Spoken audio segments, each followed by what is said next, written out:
Welcome to the deep dive. Today we're getting right into it. Practical, actionable climate solutions.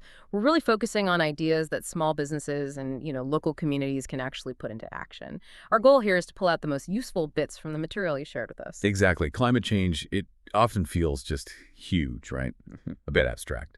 But the really good news, and we see this in IPCC reports and real world examples, is that good solutions are actually out there. They're available. They're already being used. Yeah.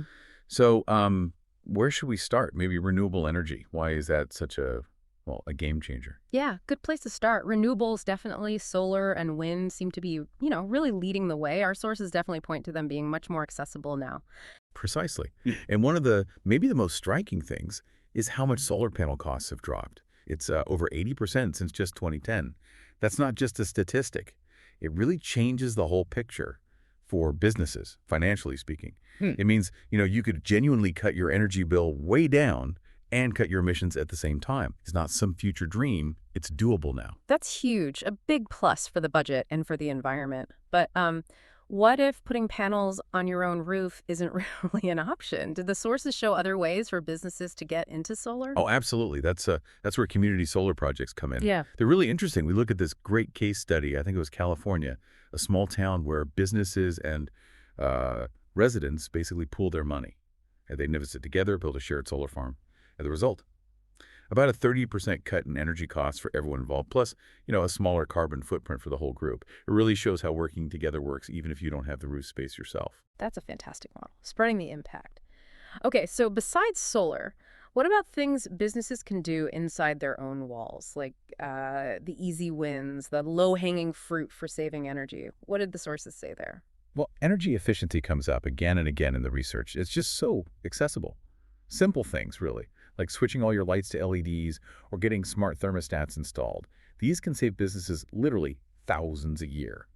And the data, it shows things like energy-efficient appliances cutting electricity use by maybe up to 20%. Yeah. These are things you can do pretty quickly, see the savings, and reduce your impact. Right, the benefits seem obvious, but, often the sticking point is that initial cost, right? Or maybe just the hassle factor. What do the sources say about those common hurdles and, more importantly, how to get past them? That's a really important point. The sources definitely acknowledge that yes, upfront costs can seem daunting, even if you know you'll save money later.